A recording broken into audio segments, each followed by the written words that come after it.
la consideramos, sino que es una célula animal por ciertas características que ella posee, ¿correcto? Está catalogada dentro de las células animales. Pero bueno, como les menciono, ya los investigadores, en este caso los protozólogos, pues nos hablarían de esa cuarta variedad de célula, ¿no? Que es la protista como tal, ¿no? Ya si nos ponemos en ese sentido estricto, ¿correcto? Muy bien, chicos. ¿Cómo descubrimos que había células, chicos? ¿Por el microscopio? Por el microscopio, exactamente. ¿Quién fue el primero que observó las células? ¿Recuerdan? Robert Hooke. Robert Hooke. ¿Y observó la célula como tal? En este caso, Francesca. No, según yo vi un corcho o una cosa así y les dijo celdillas. No les dijo. Ok.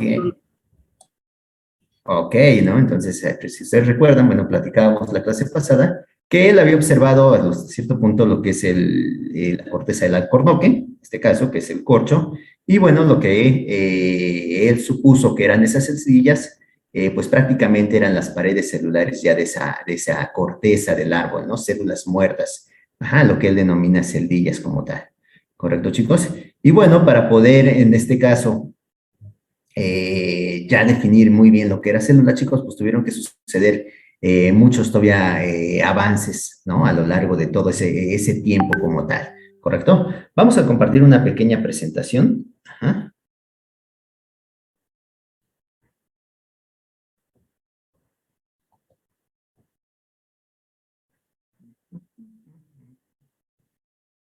La perdí, la perdí.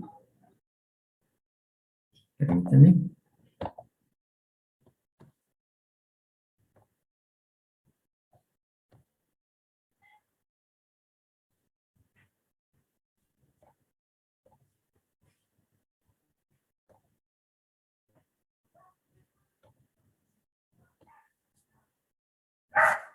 Muy bien, chicos.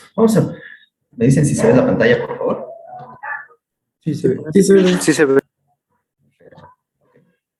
Vamos a compartir esta pequeña presentación, jóvenes. Vamos a iniciar con dos pequeños videos. Ajá. Quiero que pongan atención a estos pequeños videos.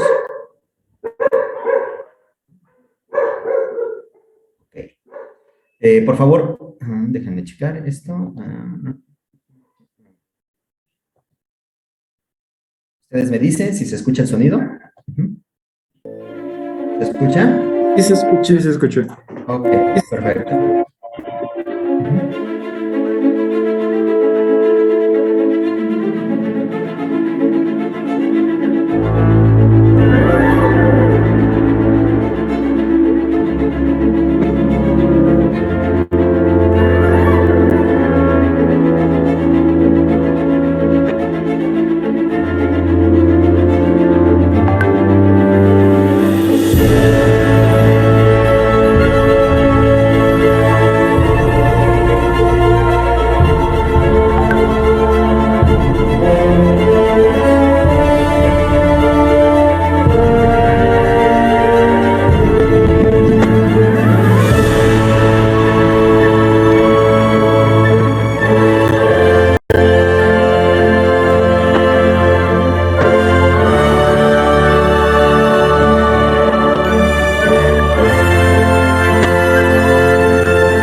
Ok, muy bien, chicos. Entonces, un pequeño video. ¿Qué les pareció esa célula?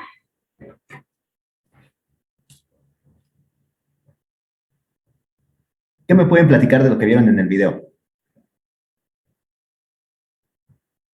Pues se ven los distintos tipos de organelos que tiene la célula. Está muy Ok. padre, la verdad. Ok. Profe, Y los también procesos. cómo se fueron formando. Perdón, ¿Cómo Luis, se, vas. cómo se fueron formando? ¿Quién? Bueno, los organelos. Ok, por una parte vemos cómo se van formando algunos organelos. Ajá. Sí, Michelle, ¿querías participar? Sí, perdón. Vi algunos procesos que ocurren dentro y fuera de la célula. Ok, dentro y fuera de la célula No, del organismo, perdón. del organismo. O sea, lo que ocurre con la célula dentro del organismo. Ah, ok, pero más que nada estos procesos estaban hacia el interior de la célula, Michelle. Ajá, correcto. Eran procesos internos que se llevan en el interior de la célula. Ujú. Ok. ¿Alguien más que quiera comentarnos? Rosario, ¿qué te pareció? Bueno, Bueno, bueno, a secas. Ok. Vanessa, Ay, pues me pareció muy interesante. muy interesante. ¿Por qué, Vanessa?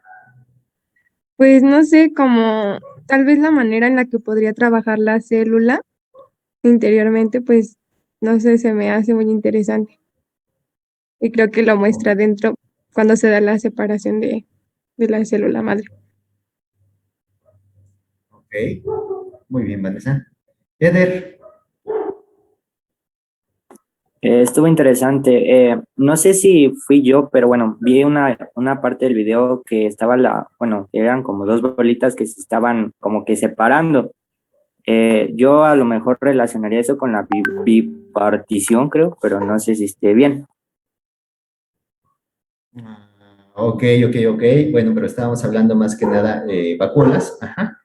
En este caso, que se estaban separando, como tú mencionas, y la bipartición, bueno, es un mecanismo de reproducción del organismo como tal, ¿no? Entonces, ahí tanto no estaremos hablando de esa bipartición, simple y sencillamente se estaban separando esas vacuolitas, ¿correcto? Ujú. Ya le iba a preguntar a la maestra Mariana, dije, ay, Mariana, pero no, maestra, usted no participa el día de hoy. No, profe, no Sebastián, vine preparada. ok. Sebastián, Romero Espinosa, Sebastián. Sí. ¿Qué pasó, profe? Ok, ¿qué te pareció el video?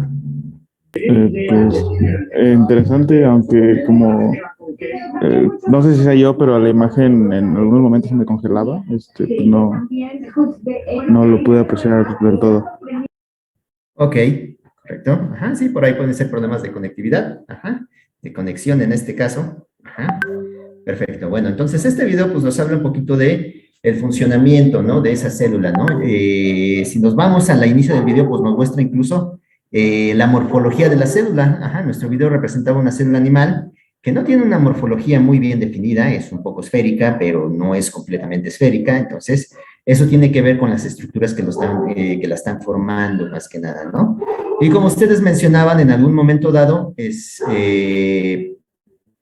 vimos algunos procesos que se llevaban al interior de la célula. No sé si vieron por ahí esos ribosomas transformando aminoácidos en lo que eran proteínas como tal. Ajá, esas cadenitas que entraban a esos ribosomas. Y bueno, eran en este caso separadas o fragmentadas esas cadenitas. Entonces estamos hablando de procesos fisiológicos que se están llevando ahí, ¿no? Y tiene razón por ahí su compañero, ya recuerdo a lo que hizo alusión. Incluso pues ahí tenemos esa parte genética, ¿no? Al final del video, cuando viene el proceso de división. Ajá, sí, tenías razón, puede ser si es un organismo unicelular, puede ser una fisión o una división binaria, ¿no? Teníamos ese núcleo, incluso nos mostraban los cromosomas, ajá, teníamos ese núcleo, y esa separación precisamente, pues por ese proceso de mitosis posiblemente, o por qué no también un proceso de meiosis, ¿no? Dependiendo ¿correcto? Entonces ahí tenemos más o menos cómo funciona, o nos muestran a grandes rasgos cómo está funcionando una célula. Ajá, chicos. Y como yo les decía, a final de cuentas, pues tuvieron que pasar muchos años, muchos investigadores para que pudiéramos tener hoy en día estas imágenes de células o estos videos como tal, ¿no? Pero un punto clave dentro de todo esto, chicos, fue el establecimiento de una teoría que se llama la teoría celular. ¿Saben ustedes a qué se refiere esa teoría celular? ¿Se han escuchado hablar de ella? ¿Es lo de los 3 postulados? ¿Qué nos dicen los 3 postulados? Es el de anatomía, que todos los organismos están compuestos por células. El fisiológico, que es que todas las células hacen las funciones pues de un organismo, o sea, como el metabolismo y eso. Y de origen, algo así, que es que una célula puede dar origen a otra célula. Ok, perfecto. Ajá, entonces son 3 postulados, al menos 3 postulados básicos, ¿correcto? Ya dependiendo del autor que ustedes consulten, pues pueden ser 4 postulados, ¿correcto, chicos? Pero al menos los que nos mencionó Ingrid, pues son los 3 postulados básicos que nos habla esa teoría celular. Pero bueno, llegar a esa teoría celular también trajo por ahí algunas cuestiones, ¿no? A lo largo de la historia. Entonces, el día de hoy, pues vamos a ver un videíto, ¿ok? Que nos habla precisamente de esa teoría celular, ¿ok?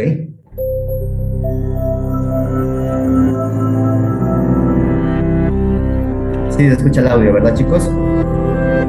Sí, pero One of the great things about science is that when scientists make a discovery, it's not always in a prescribed manner, as in only in a laboratory under strict settings with white lab coats and all sorts of neat science gizmos that go beep. In reality, the events and people involved in some of the major scientific discoveries are as weird and varied as they get.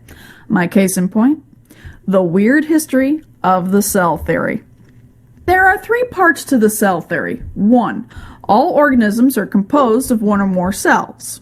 2. The cell is the basic unit of structure and organization in organisms. And 3. All cells come from pre-existing cells. To be honest, this all sounds incredibly boring until you dig a little deeper into how the world of microscopic organisms and this theory came to be. It all started in the early 1600s in the Netherlands, where a spectacle maker named Zacharias Janssen is said to have come up with the first compound microscope, along with the first telescope. Both claims are often disputed, as apparently he wasn't the only bored guy with a ton of glass lenses to play with at the time. Despite this, the microscope soon became a hot item that every naturalist or scientist at the time wanted to play with, making it much like the iPad of its day. One such person was a fellow Dutchman by the name of Anton van Leeuwenhoek, who heard about these microscope doohickeys, and instead of going out and buying one, he decided to make his own. And it was a strange little contraption indeed, as it looked more like a tiny paddle the size of a sunglass lens. If he had stuck 2 together, it probably would have made a wicked set of sunglasses that you couldn't see much out of. Anywho, once Leeuwenhoek had his microscope ready, he went to town looking at anything and everything he could with them, including the gunk on his teeth. Yes, you heard right. He actually discovered bacteria by looking at dental scrapings, which, when you keep in mind that people didn't brush their teeth much, if at all, back then, he must have had a lovely bunch of bacteria to look at. When he wrote about his discovery, he didn't call them bacteria as we know them today, but he called them animalcules because they looked like little animals to him. While Leeuwenhoek was staring at his teeth gunk, he was also sending letters to a scientific colleague in England by the name of Robert Hooke. Hooke was a guy who really loved all aspects of science, so he dabbled in a little bit of everything, including physics, chemistry, and biology. Thus it is Hooke who we can thank for the term the cell, as he was looking at a piece of cork under his microscope, and the little chambers he saw reminded him of cells, or the rooms monks slept in their monasteries. Think college dorm rooms, but without the TVs, computers, and really annoying roommates. Hooke was something of an underappreciated scientist of his day. Something he brought upon himself as he made the mistake of locking horns with one of the most famous scientists ever, Sir Isaac Newton. Remember when I said Hooke dabbled in many different fields? Well, after Newton published a groundbreaking book on how planets move due to gravity, Hooke made the claim that Newton had been inspired by Hooke's work in physics. Newton, to say the least, did not like that, which sparked a tense relationship between the two that lasted even after Hooke died, as quite a bit of Hooke's research, as well as his only portrait, was misplaced due to Newton. Much of it was rediscovered, thankfully, after Newton's time, but not his portrait, as sadly no one knows what Robert Hooke looked like. Fast forward to the 1800s, where two German scientists discovered something that today we might find rather obvious, but helped tie together what we now know as the cell theory. The first scientist was Matthias Schleiden, a botanist who liked to study plants under a microscope. From his years of studying different plant species, it finally dawned on him that every single plant he had looked at were all made of cells. At the same time, on the other end of Germany was Theodor Schwann, a scientist who not only studied slides of animal cells under the microscope and got a special type of nerve cell named after him, but also invented rebreathers for firefighters and had a kickin' pair of sideburns. After studying animal cells for a while, he too came to the conclusion that all animals were made of cells. Immediately, he reached out via snail mail, as Twitter had yet to be invented, to other scientists working in the same field, and it was Schleiden who got back to him, and the two started working on the beginnings of the cell theory.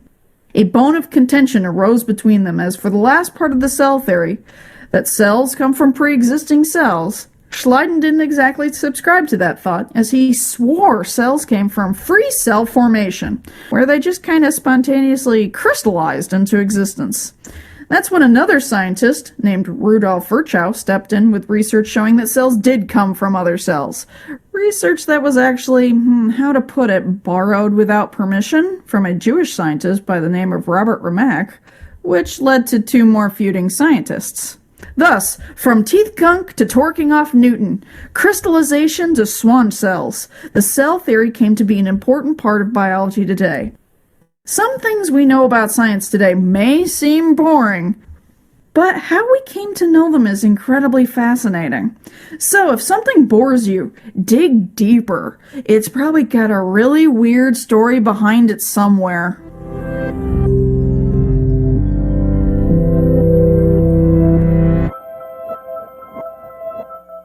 Ok, chicos, un pequeño video que nos muestra cómo llegamos a esa teoría celular. Ajá. Correcto, ya también les decían al final del video, si hoy en día están aburridos en su casa, agarren su microscopio, por favor, y entonces a poder observar, ¿ok? Correcto. Y bueno, ya nos mencionaron a estos personajes, precisamente, establecen en 1838, tanto Matthias Schleiden, así como Theodor Schwann, ajá, y otro tercer personaje, que es en este caso Rudolf Virchow, ajá, en 1856, en este caso establecen esos postulados de la teoría celular, ¿no? Como ya vimos en ese video, ajá, y como nos estamos viendo aquí, chicos, pues esto nos dicen los postulados de la teoría celular, ¿correcto? Todos los organismos estamos formados por células, sea un organismo unicelular o sea un organismo multicelular, pues todos están constituidos en este caso por esas unidades, ¿ok? O esas células como tal. Y bueno, nos mencionan que la célula lleva a cabo las funciones de los seres vivos. Es decir, al interior de esa célula se llevan a cabo todos esos procesos metabólicos, todos esos procesos celulares, que a final de cuentas es lo que nos hace, o es lo que hace que nosotros, que nosotros funcionemos, como un ente vivo, ¿correcto? ¿Ya comieron? ¿No han comido? No. ¿Cómo? ¿Llegan a clase sin comer? Ay, chavos, se me van a dormir en 1 hora, ¿ok? Entonces, bueno. Perfecto, ya dijeron que se aguantan, ¿ok? Entonces, ¿qué es lo que pasa? Que cuando nosotros, por ejemplo, ingerimos nuestro alimento, chicos, pues ese alimento tiene que pasar por un proceso digestivo, ¿no? Es decir, llega a nuestro estómago y ahí los ácidos, en este caso, ayudan a la desintegración de todo ese alimento como tal, ¿no? Una vez que se ha desintegrado con esos ácidos gástricos, chicos, pues todo ese contenido va a pasar ahora a lo que es nuestro intestino, principalmente en ese intestino grueso, es donde se lleva a cabo la absorción de lo que nosotros llamamos nutrientes, ¿correcto? Esos nutrientes, chicos, a final de cuentas son absorbidos por las células y es en el interior de las células en donde en realidad se va a llevar a cabo todo ese proceso celular de catabolismo y anabolismo. Ajá, es decir, de reducir a su mínima expresión esos nutrientes que se absorbieron, ajá, es decir, de reducir a su mínima expresión, estamos hablando de llevarlos hasta aminoácidos, por ejemplo, de llevarlos a moléculas muy sencillas como puede ser glucosa, chicos, ajá, ¿correcto? Y de ahí, bueno, utilizarlos para que la célula tenga energía y entonces esa célula pueda construir todo lo que ella necesita como tal, ¿no? Entonces, todo eso se lleva al interior de las células. ¿Sale, chicos? Entonces, ahí estamos hablando de esos procesos fisiológicos, todos esos procesos. Ajá. Y finalmente, pues, el tercer postulado que nos habla que toda célula proviene siempre de otra célula preexistente, ¿correcto? Ajá, es decir, que las células no surgen precisamente de la nada, como nos decían esos vitalistas, ¿no? Que la vida surgía de ese rocío como tal, ¿no? O sea, siempre una célula, pues, nos va a originar otra célula. Y ejemplos claros de esos procesos, pues arriba en la parte superior tenemos esos procesos de mitosis y de meiosis, ¿no? Que son los procesos que originalmente pues nos van a originar o nos van a generar más que nada nuevas células, ¿correcto, chicos? Entonces son los tres postulados.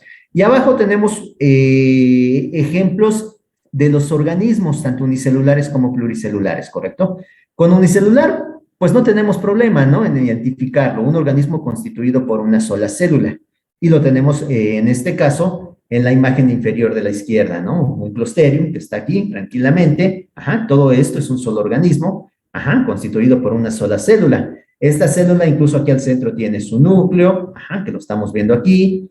Tiene todas estas estructuras alargaditas que corresponden a plastos, entonces eso me quiere decir que este organismo pues es capaz de hacer fotosíntesis.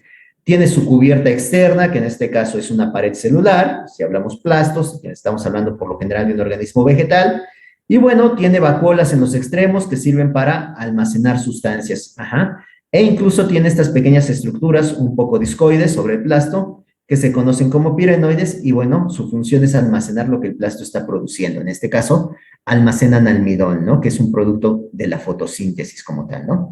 Entonces, este es mi organismo unicelular. Pero bueno, con los pluricelulares es un poco más complejo hasta cierto punto, más que nada la organización, ¿ok? Y entonces los pluricelulares, pues estamos hablando que es al menos 2 células. Cuando un organismo está constituido por 2 células, ya estamos hablando que es pluricelular, ¿correcto, chicos? Podemos tener organismos de 2 células, podemos tener organismos de 4 células, ajá, organismos de 50 células, de 100 células, ajá, de 1000 células y de millones de células. Y entonces estamos hablando de organismos pluricelulares. Y tienen una organización, ¿ok? Vean esto. En este caso, la organización de colonia, ¿correcto? Al menos esta colonia, pues nos está mostrando que está conformada por lo que son 4 individuos en su interior, ¿correcto? Y estos 4 individuos, chicos, por lo general están embebidos en una cubierta o en una pared protectora. Ajá. Eso es lo que tenemos aquí, esa cubierta o pared protectora. ¿Ok? Entonces, eso es lo que me conforma la colonia como tal. Ajá. No quiere decir que las células tengan forzosamente que tener interacción entre ellas. Ajá. Es decir, no hay puentes citoplasmáticos, por ejemplo, que me comuniquen células con células. Las células son completamente independientes, ¿correcto? Y si en algún momento dado se rompe esta pared externa, chicos, pues la célula se puede liberar, y al ser un individuo completamente independiente, pues puede seguir su ciclo de vida tranquilo esa célula como tal. ¿Correcto, chicos? Entonces, esta es la organización a manera de colonias. Las colonias pueden ser esféricas, por ejemplo, tienen volumen, pueden ser planas directamente, es solamente una serie de células, en este caso en un solo plano. Ajá, entonces, tienen diferentes morfologías. ¿Y cuántas células pueden formar una colonia? Como yo les mencionaba, pueden ser desde 2 hasta miles de células. Tenemos por ahí un ejemplo del género Volvox, que es un alga verde, chicos, que es un organismo colonial, y bueno, él está constituido hasta por 5000 células como tal, ¿no? ¿Correcto? Esas colonias van evolucionando, chicos. Aquí yo les menciono que, por ejemplo, ellas no tienen intercomunicación entre las células que me están formando la colonia. Ajá. Pero hay colonias en las cuales esas células sí empiezan a formar esos puentes citoplasmáticos, ¿correcto? Ajá. Y entonces, en este caso, pues sí hay intercomunicación entre las células. Caso, por ejemplo, de este organismo Volvus, ¿correcto? Entonces, ya ahí empieza todavía una evolución precisamente, ¿correcto? Por otro lado, tenemos al centro otro tipo de organización de nuestros organismos. Ajá. Vean esto, filamento. Ajá. ¿Cómo ven a las células aquí, chicos? ¿Cómo están organizadas? Como en un palito, ¿no? Perdón, ¿se escuchó muy cortado? Como en un palito. Como en un palito. Ok, como en un palito. Podríamos, ok, correcto. Pero vean, esta es una célula que tenemos aquí, esta es otra, ¿correcto? Si ustedes se percatan, las células tienen un orden en específico. Ajá. Es decir, se acomodan prácticamente una detrás de otra. Ajá. Es como ustedes, cuando ustedes van a las tortillas, ¿qué es lo que hacen, chicos? Cuando hay gente, Hacen así. Te metes en se la- forman, ¿no? Ajá. Es decir, se forman, ¿y a cómo se le llama? Fila, ¿no? Fila, exactamente, ¿ok? Entonces, tú llegas y ya hay gente delante de ti y entonces te vas hasta la última parte de la fila como tal, ¿no? Y así sucesivamente, ¿correcto? Entonces, a esto nos habla precisamente de la formación de este filamento. Las células tienen un orden en específico. Ajá, ¿correcto? Entonces, van prácticamente una detrás de otra. Estamos aquí, ¿ok? Entonces, a esto se le denomina filamento. El filamento puede ser simple, como lo estamos observando aquí, ajá, o incluso se puede ramificar, es decir, tiene pequeñas ramificaciones laterales, ¿ok? Entonces, hay diferentes tipos de filamentos. Ya más adelante vamos a ir conociéndolos. Y bueno, aquí vemos que nuestras células están perfectamente separadas. Esta estructura que yo veo aquí, ajá, que estoy marcando aquí, que me separa, por ejemplo, a esta célula inferior de esta superior, se le llama tabique intercelular, ¿correcto? Esta estructura de aquí. Forma parte de lo que es la pared celular, bueno, pero al estarme separando células, se le conoce como tabique intercelular, ¿correcto? Aquí hay un tabique, acá arriba hay otro tabique como tal, vean, todos estos son tabiques, ¿correcto? Entonces, esta es una organización que nosotros denominamos que es filamentosa. Cuando esas células tienen un orden, se acomodan prácticamente una detrás de otras, formamos una hilera de células, ajá, en este caso que se conoce como filamento. Y finalmente tenemos del lado izquierdo, del lado derecho lo más complejo como tal, ¿ok? Que se denomina como tejido. ¿Cuál es la característica de los tejidos, chicos?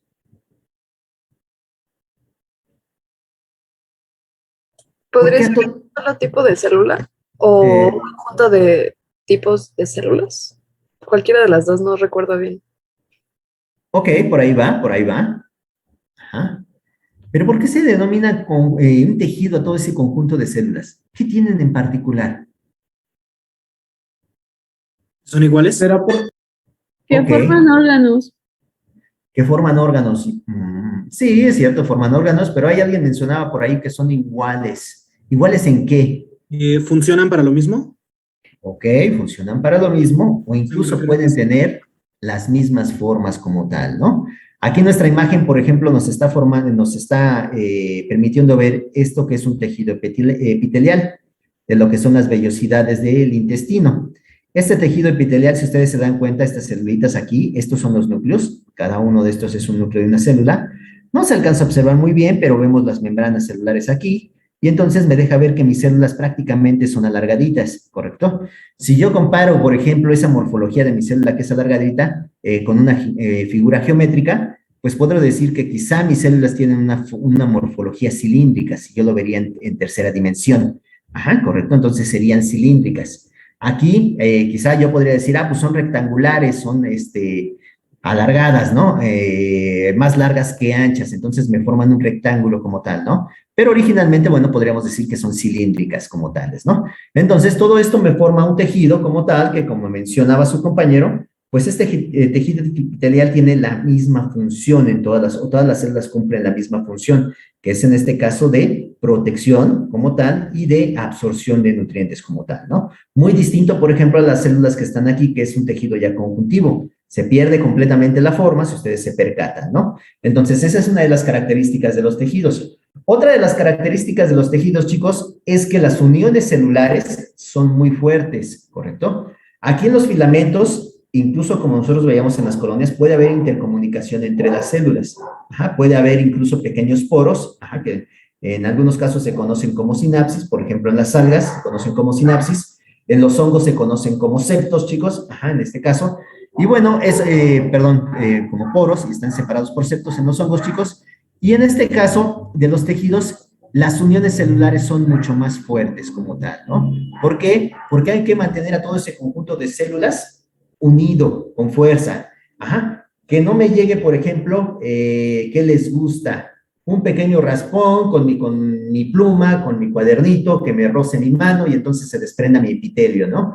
Entonces, esas uniones son muy, muy fuertes como tal en las células de los tejidos, ¿no? Y están dadas principalmente por lo que son las microfibrillas, en este caso, que forman parte del citoesqueleto. Prácticamente atraviesan las membranas y entonces nos dan ese anclaje, ¿no? Hay uniones también que son comunicantes, es decir, hay comunicación entre las células que se conocen como uniones Ga, que dejan pasar sustancias entre las células, ¿no? Entonces, son una de las particularidades, ¿no?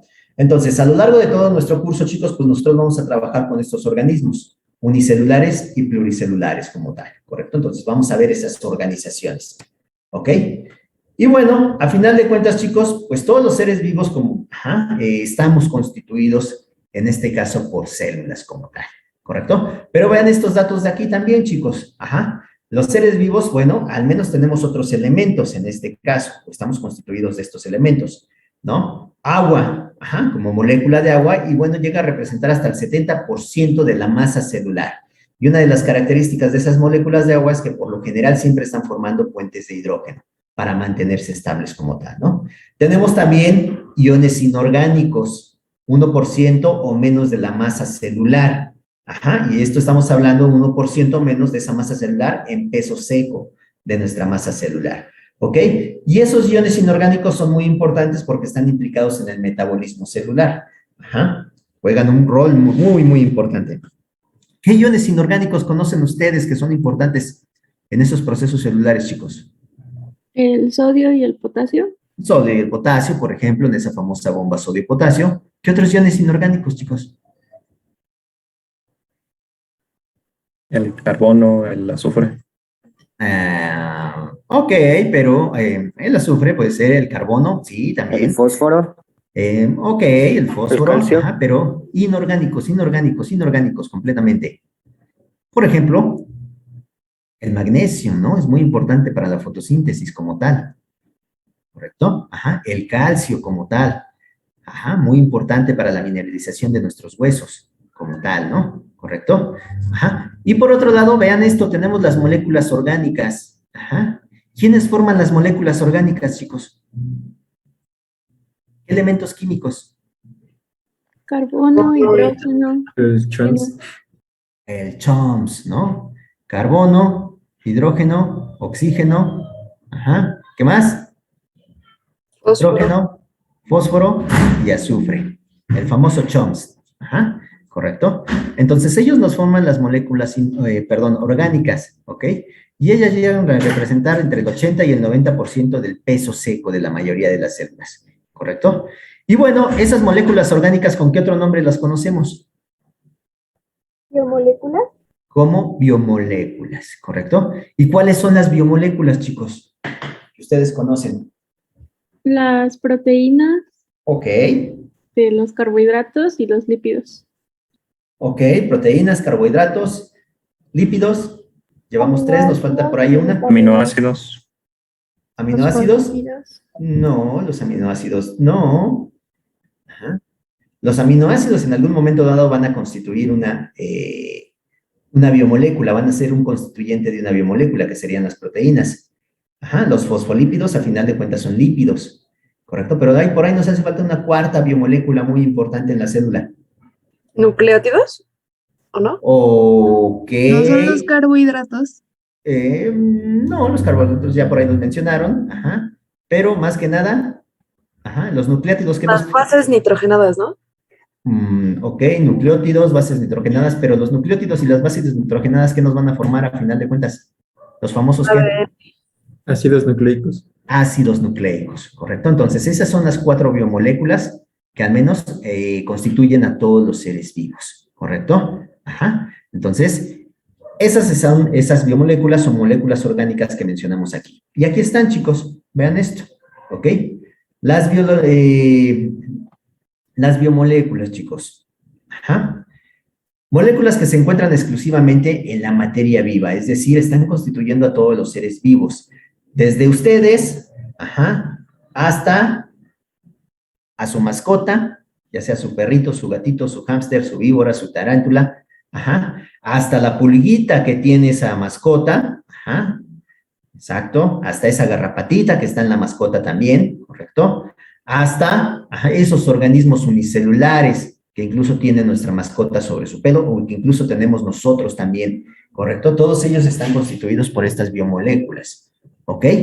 Y bueno, son sintetizadas por todos los seres vivos, ya mencionamos. Hay 3 elementos químicos que nos forman esa biomolécula y que son esenciales y que están presentes en todas esas 4 biomoléculas, que es el carbono, el hidrógeno y el oxígeno. Y hay otros elementos, en este caso, como pueden ser el nitrógeno, el fósforo, el azufre, que están en menores proporciones, ¿correcto? Y dependiendo del tipo de biomolécula que estemos formando, van a estar presentes esos elementos, ¿no? Y entonces eso nos forman los famosos CHOMS o el famoso CHOMS, ¿correcto? Y como ya mencionamos, los principales ejemplos de biomoléculas son los glúcidos, que se conocen comúnmente como carbohidratos. Ajá, esos son los carbohidratos. Tenemos a los lípidos, tenemos los ácidos nucleicos y finalmente tenemos a las proteínas. Son las 4 biomoléculas. Por ahí les pueden mencionar incluso una variante, ¿no? Que son las vitaminas, ¿no? Que siempre nos mandan. Ajá, nos sentimos un poquito mal, cansaditos, y entonces nos dicen, no, necesitas vitaminas, ¿correcto? Y órale, ahí va tu suplemento alimenticio, ¿no? Las vitaminas, chicos, a final de cuentas también son biomoléculas, pero una de las características de esas vitaminas es que nosotros no las podemos, en este caso, sintetizar como seres vivos. ¿Correcto? Es por eso que hay que obtenerlas de un medio externo, ¿correcto? Entonces, eso es lo que pasa ahí con esas vitaminas. Pero a final de cuentas, las vitaminas, pues también son lípidos, también pueden ser proteínas, en este caso, ajá, y algunos carbohidratos como tal, pero se obtienen completamente de otro ser vivo distinto. ¿Ok, chicos? Y vean las funciones que cumplen las biomoléculas, chicos. Ajá, del lado derecho. Al menos 3 funciones básicas. Ajá, a nivel celular. Una función estructural, ya que forman estructuras biológicas. ¿Como cuáles, chicos? ¿Qué estructuras biológicas forman esas biomoléculas? Que ustedes conozcan. La pared celular. La pared celular puede ser una de ellas. Ajá. ¿Cuáles otras?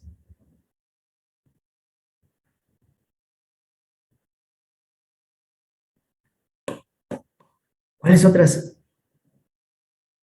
A nivel celular, a nivel celular. ¿Tejidos? A nivel celular. Podrían ser los organelos, ¿no? También, todos los organelos. Todos los organelos, ¿como cuáles? El ribosoma, la ¿El mitocondria. ribosoma es un organelo? Es parte de uno, ¿no? No Más bien. precisamente, no precisamente. Es una estructura celular, pero no es un organelo. ¿Ok? Pero tienes razón, el ribosoma está formado por biomoléculas, a final de cuentas. ¿Ok? ¿Correcto? Pero, por ejemplo, organelos como La mitocondria. mitocondria, ¿ok? ¿Qué otro organelo? ¿Podrían ser los cloroplastos? Los cloroplastos. ¿Qué otro organelo? ¿A poco son todos los organelos que conocen, chicos? ¿Qué Retículo endoplasmático. Ok. Liso o rugoso. Pues los dos, ¿no? Pues los dos, exacto. Ok. El núcleo. El núcleo. Ok. El citoplasma también. Oh, el citoplasma. El citoplasma es más que nada, principalmente está constituido por lo que es agua como tal. Pero hay algo ahí en ese citoplasma, ajá, en este caso, que le da soporte a todos los organelos. Es decir, no solamente es agüita nuestro citoplasma, ajá, sino que hay algo que le da soporte a todos los organelos, que se conoce como ¿qué? ¿Endoesqueleto? Endoesqueleto, pero si hablamos a nivel celular, más bien sería cito, ¿no? Citoesqueleto como tal, ¿correcto? Entonces, todo eso tiene un papel prácticamente estructural y todo está formado por biomoléculas, distintos tipos de biomoléculas, ¿correcto? Otra de las funciones de estas biomoléculas es energética. ¿Por qué energética, chicos?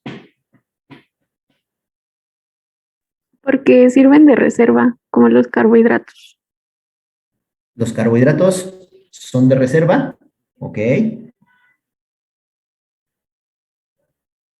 Perfecto. Carbohidratos son de reserva. ¿Para qué quiero tener carbohidratos de reserva? Pues para tener energía. Ah, ok. Entonces, principalmente los carbohidratos más bien los ocupo para obtener energía. ¿Y cómo obtengo la energía de los carbohidratos, Ingrid? Pues en la mitocondria se genera el ATP y pues ahí se hace energía. Ah, ok. Entonces, a final de cuentas, ¿qué tiene que pasar con ese carbohidrato para que ingrese a la mitocondria o cuando ingrese a la mitocondria? Pues tendría que hacerse primero, pues como un proceso de de catabolismo, perdón, Ok, para que pueda entrar a la célula y ya ok. sea más fácil. Ah, ok. Entonces, a final de cuentas, al nosotros ingresar ese carbohidrato a la mitocondria, pues lo vamos a degradar, ¿no? Para producir energía, ¿correcto? Como lo que es esa molécula de ATP. ¿Estamos de acuerdo? Entonces, ahí estamos nosotros obteniendo energía, ¿correcto? ¿Y cuál sería la función dinámica? Por ejemplo, aquí nos marcan, intervienen en reacciones biológicas.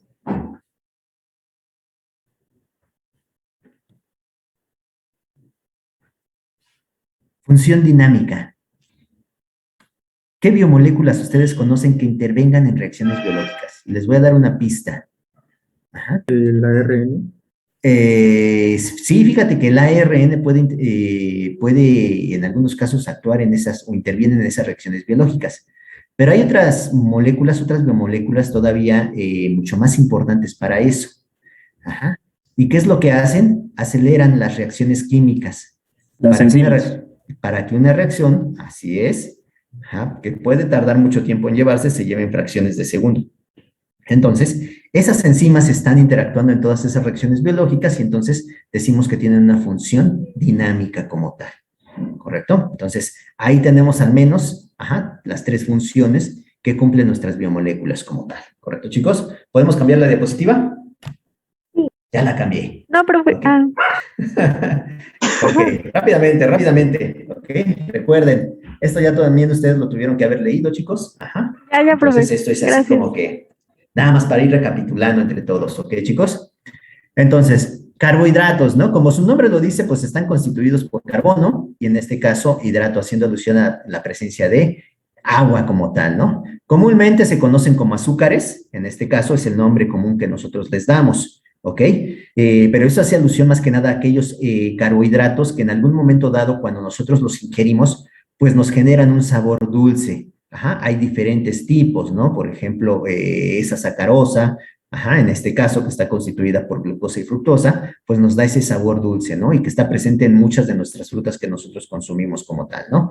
Hay otros, por ejemplo, el almidón. Ajá, ¿alguna vez alguno de ustedes ha probado almidón? No. Ok. No tiene un sabor dulce como tal. Antes se utilizaba mucho el almidón, hoy en día ya no se utiliza.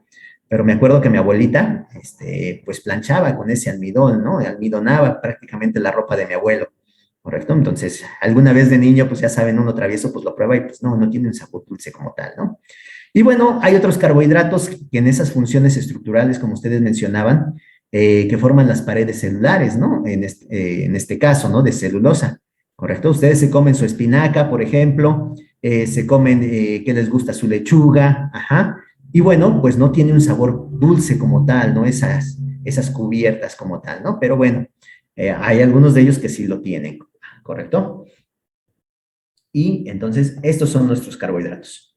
Ajá. Bueno, se clasifican más que nada por las cantidades de carbono que tengan presentes en su constitución química.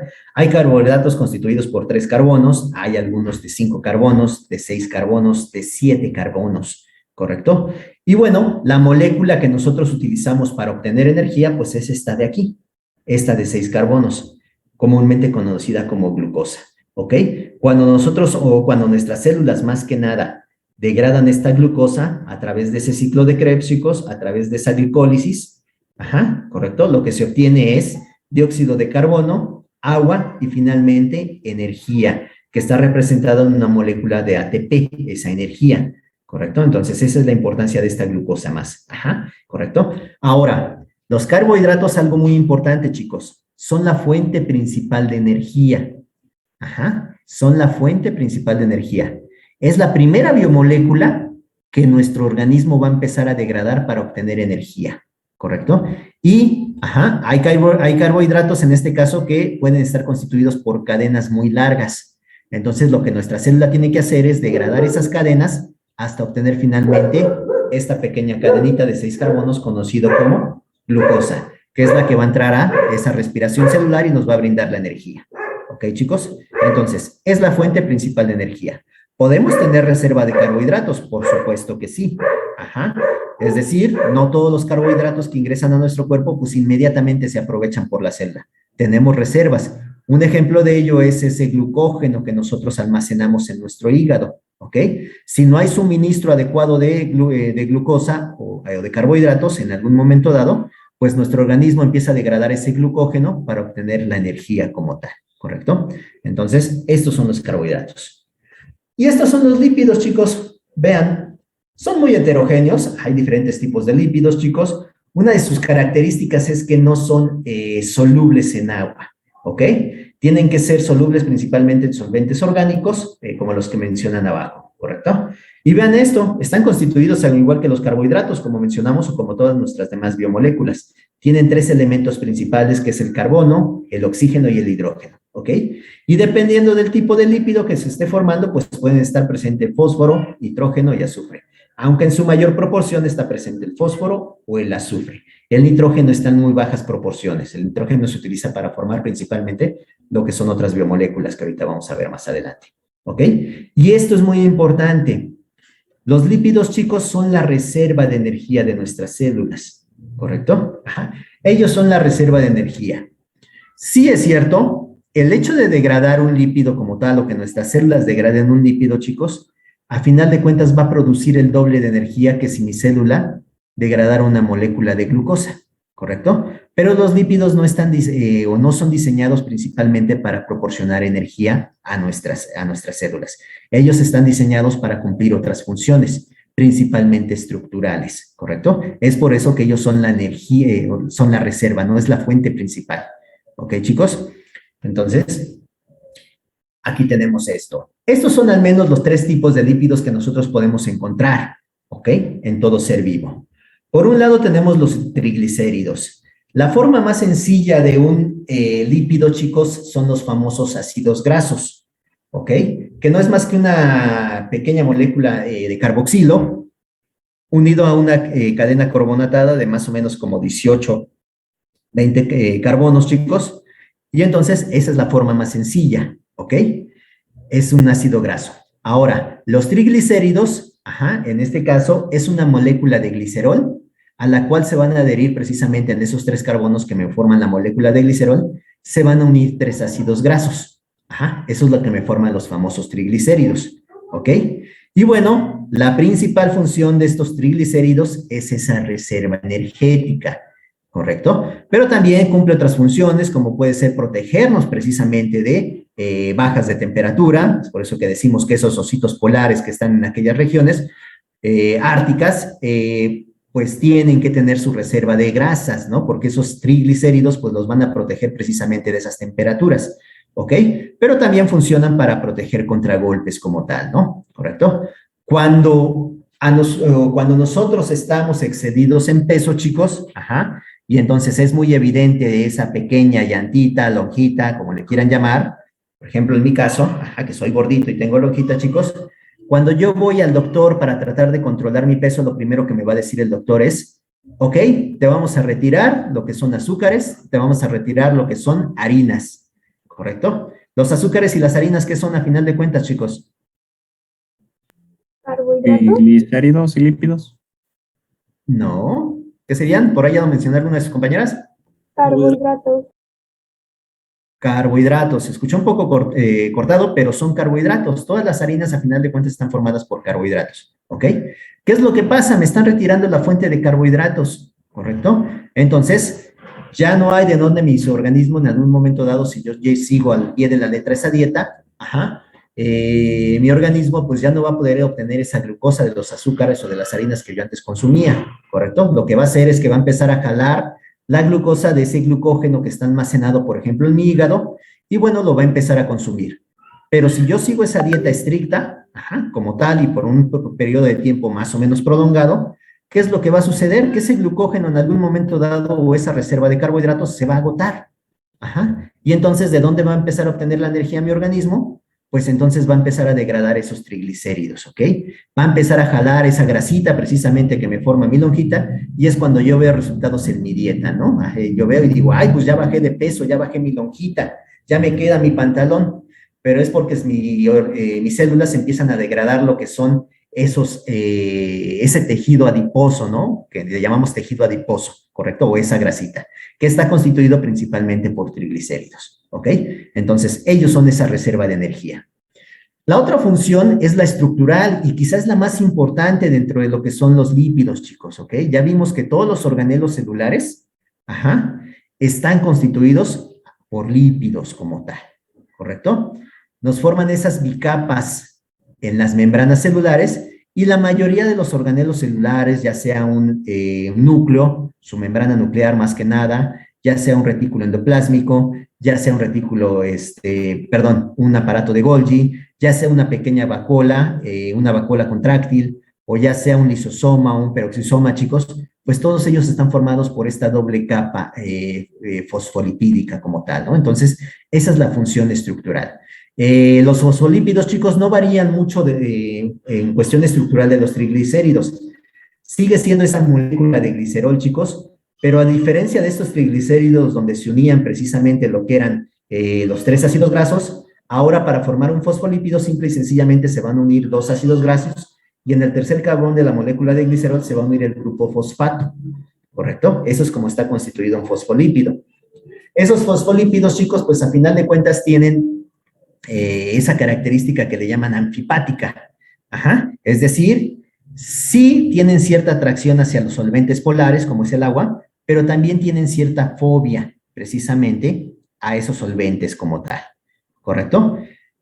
En este caso, el grupo fosfato que está unido a la molécula de glicerol es la que tiene la afinidad por el agua, y es por eso que dentro de mi célula yo puedo tener presente ese elemento formando esos puentes de hidrógenos al interior de mi célula y al exterior de mi célula, si mi organismo está en un ambiente acuático, por ejemplo, no hay problema. Pero esos ácidos grasos, chicos, que mencionábamos, ellos no tienen esa afinidad por el agua. Y entonces esos ácidos grasos lo que van a hacer es que se van a ubicar hacia el dentro de lo que son las membranas celulares, hacia la parte interna. En la parte interna de mi membrana celular nunca va a haber la presencia de esa agua, ¿correcto? Entonces esa es la característica anfipática. Sí, tiene atracción hacia el agua, pero a la vez, repelen esa agua como tal, ¿no? ¿Correcto? Entonces, esa es una de las características de estos fosfolípidos como tal. Y otras de las funciones que también cumplen nuestros famosos lípidos, chicos, son la de los esteroles, y los esteroles principalmente cumplen una función reguladora, es decir, son principalmente hormonas como tal. Los ejemplos más claros de estos esteroles, pues son nuestras hormonas sexuales, lo que es, por ejemplo, la testosterona y lo que es la progesterona como tal, ¿correcto? Y ellas vienen derivadas de un esterol, que en este caso se conoce como colesterol, ¿correcto? ¿Cuál es el problema que tenemos nosotros con el colesterol, chicos? Tapa las venas, ¿no? ¿Tapa qué, perdón? Las venas. Las venas, ¿ok? ¿Correcto? Estamos familiarizados más que nada con eso de que decimos que se forman esas capas de lípidos o colesterol en nuestras venas, y sí es cierto. Va a llegar un momento en que va taponeando, se va acumulando, que la abertura de la vena pues va disminuyendo hasta que de plano pues ya no puede pasar la sangre a través de esa vena como tal, ¿no? Pero esto todavía va más allá, chicos, de simple y sencillamente eso. El colesterol nuevamente es una molécula que es hidrofóbica, es decir, le tiene miedo al agua. Y sin embargo, nuestra célula las produce. ¿Por qué? Porque las necesita para generar ciertas hormonas, ¿correcto? Entonces, si al interior de mi célula hay agua, chicos, ¿en dónde creen ustedes que se va a almacenar esa molécula de colesterol? ¿Dónde quedamos que no había la presencia de agua? En la pared celular, pero en la parte de ¿En la afuera. pared celular? ¿En la pared celular? Afuera. ¿Afuerita de la pared celular? ¿Seguros? Que quedamos que estaba constituido por ácidos grasos. En los triglicéridos. ¿En los triglicéridos? No. A nivel celular, a nivel celular. En la membrana celular, chicos. ¿Correcto? Entonces, en esa membrana celular. Una de las características de las membranas celulares es que son selectivas, permiten el paso de sustancias como tal, ¿no, chicos? Ustedes saben perfectamente eso, que nuestras membranas celulares son selectivas. Hay sustancias que pueden pasar libremente a través de la membrana sin aplicar energía, ¿correcto? Hay otras que tienen que ser captadas del exterior por proteínas o por carbohidratos y entonces formar una vacuola alimenticia y que ingrese a la célula, ¿correcto? Pero si el colesterol no tiene a dónde irse, ¿dónde se va a almacenar? En esa bicapa fosfolipídica, entre esos ácidos grasos, ¿correcto? Y entonces, si nosotros estamos produciendo colesterol o nuestras células están produciendo colesterol constantemente y todavía a eso aunado nosotros le adicionamos el colesterol que obtenemos de nuestros alimentos externos, pues va a llegar un momento en el cual el problema no solamente va a ser en nuestras venas sanguíneas, sino que va a ser a nivel de membranas celulares como tal, ¿no? Ese colesterol prácticamente va a taponear todas las membranas celulares y entonces la célula ya no puede hacer intercambios con el exterior como tal. ¿Correcto? Entonces, esos son uno de los problemas que se llegan a presentar con ese colesterol. ¿Ok, chicos? Pasamos a la otra biomolécula, chicos. Ácidos nucleicos. Que ustedes los conocen por sus abreviaciones, más que nada, el ADN y el ARN, ¿correcto? El ADN que no es más que el ácido, ¿qué? Desoxirribonucleico. Desoxirribonucleico. Y finalmente el ARN, que es el ácido Ribonucleico. ribonucleico, ¿ok? Y bueno, ¿qué son los ácidos nucleicos? Aquí se los están marcando, son polímeros de nucleótidos unidos por enlaces fosfodiéster, haciendo largas cadenas, ¿ok? Esto es lo que nos marca. Un nucleótido, a final de cuentas, no es más que esta estructura que vemos aquí en el recuadro, en rojo, ¿ok? Esta pequeña estructura, que como su nombre lo dice, tiene un grupo fosfato, que lo vemos aquí, tiene en este caso, un carbohidrato, que en este caso corresponde a un azúcar, que es una pentosa, que nosotros lo tenemos aquí, y finalmente tenemos una base nitrogenada, que está acá, ¿correcto? La base nitrogenada puede variar, puede ser cualquiera de estas que ustedes tienen aquí, ¿no? Adenina, timina, guanina, citosina, ¿correcto? Estas son las bases nitrogenadas. Entonces, el conjunto, la unión precisamente de todos estos nucleótidos, recuerdan, estos nucleótidos se van a unir por los enlaces fosfodiéster que unen a las azúcares, pero también se van a unir por las bases nitrogenadas que se complementan una con otra, ¿no? Adenina con timina, guanina con citosina. Entonces, esto nos forma la famosa doble hélice de nuestro ácido nucleico, ¿correcto? Entonces, esto es como está formado, ¿correcto? Aquí es donde juega un papel muy importante ya lo que es el nitrógeno, más que nada, ¿no? Habíamos visto que los carbohidratos, que los lípidos, por ejemplo, podían tener en su estructura algunas trazas de azufre, por ejemplo, en algunas hormonas como tal, pueden tener fósforo, más que nada para esas, para esa función estructural de los fosfolípidos, pero mencionábamos que el nitrógeno no se encontraba tanto dentro de los lípidos. Pero aquí sí, dentro de los ácidos nucleicos, juega ese papel importante en esa base nitrogenada, ¿correcto? Entonces, estos son nuestros ácidos nucleicos. El ácido desoxirribonucleico, chicos, aquí lo tenemos, ¿ok? Está compuesto por un azúcar, que ya vimos, que en este caso ustedes ya lo mencionaron. Esta no le hagan caso ahorita, esta que está aquí. Es este azúcar acá, del lado derecho, que es la desoxirribosa. Este es el azúcar que está formando nuestro ácido, ¿ok? Y tiene bases nitrogenadas. Y aquí lo tenemos, chicos, ¿no? Bases púricas y pirimídicas o pirimidínicas, ¿correcto? Y dentro de estas púricas, pues tenemos la adenina, tenemos la guanina. Y en las pirimidínicas, chicos, tenemos la citosina y la timina, ¿ok? Este uracilo es también otra base púrica o pirimidínica, pero no se encuentra en el DNA, sino que se encuentra en el ARN, ¿ok, chicos? Y entonces, bueno, ya mencionamos que estas bases son complementarias, ¿no? Adenina con timina, guanina con citosina, ¿correcto? Y algunas de las características de ese ADN, o ácido desoxirribonucleico, en el caso, por ejemplo, de las células eucariotas, chicos, nos forma, o decimos que es bicatenario, que está constituido por 2 cadenas. Ya vimos, esas cadenas nos las forman los nucleótidos, ¿correcto? Y bueno, esas cadenas se unen entre sí por estas bases nitrogenadas como tal, ¿correcto? Las mantienen unidas, ¿ok? Y bueno, en el caso, por ejemplo, de nuestras células eucariotas, esta cadena puede disponerse de una forma lineal, en el interior del núcleo de las células, ¿ok? Ese DNA, chicos, por lo general está, prácticamente desdoblado, decimos, entonces se encuentra extendido al interior. ¿Cuándo se va a condensar ese DNA? Principalmente cuando nuestras células van a entrar a procesos de división celular, ya sea una mitosis, ya sea una meiosis. Pero de ahí en fuera decimos que está laxo, que está prácticamente distendido en lo que son esas disposición lineal, ¿correcto? En las células procariontas, chicos, es distinto. El DNA bacteriano, por ejemplo, está, en este caso, dispuesto de una manera circular, como lo podemos ver aquí, chicos, y a final de cuentas, como lo vemos también en los plásmidos, ¿correcto? Pero nuestro núcleo, en este caso, de nuestras células eucariotas, chicos, no es el único que tiene DNA, sino que también las mitocondrias y los cloroplastos tienen su propio DNA. Y tanto en mitocondrias como en cloroplastos, pues también se encuentran esos DNA, prácticamente en una forma circular, ¿correcto?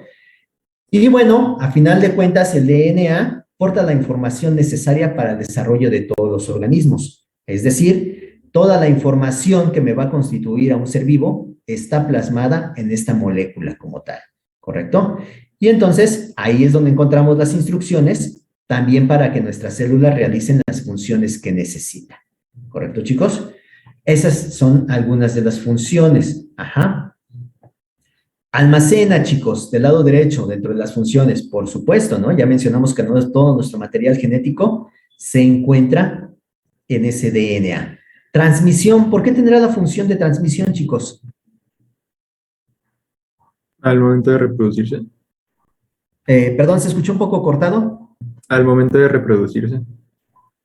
Al momento de reproducirse. Sí, puede ser, pero más que nada, el momento de reproducirse estaríamos hablando, por ejemplo, de una replicación, ¿no? ¿Correcto? En este caso, hay que replicar el DNA, para que mi célula pueda entrar a ese proceso de división celular y entonces cada célula tenga su propio DNA, ¿correcto? Pero transmisión, recuerden, a final de cuentas, ese DNA, chicos, tiene que ser transmitido a la otra molécula, de ácido nucleico, que es el ARN, que es en verdad el que va a llevar la información para que se hagan las diferentes estructuras que necesita la célula, ¿correcto? Y bueno, recombinación. ¿Por qué recombinación, chicos?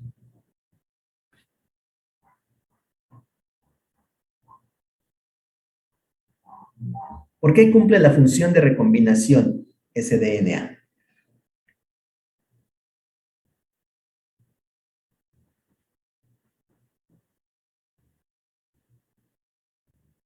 ¿Han escuchado alguna vez hablar de ese proceso de meiosis? ¿Sí o no? Meiosis, meiosis, meiosis.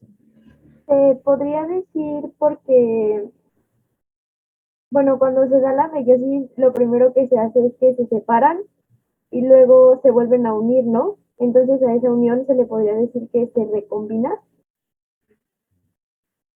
No precisamente. Se separan y se vuelven a unir. No precisamente. Pero tiene que ver con el proceso de meiosis, chicos, esa recombinación, ¿correcto? Y bueno,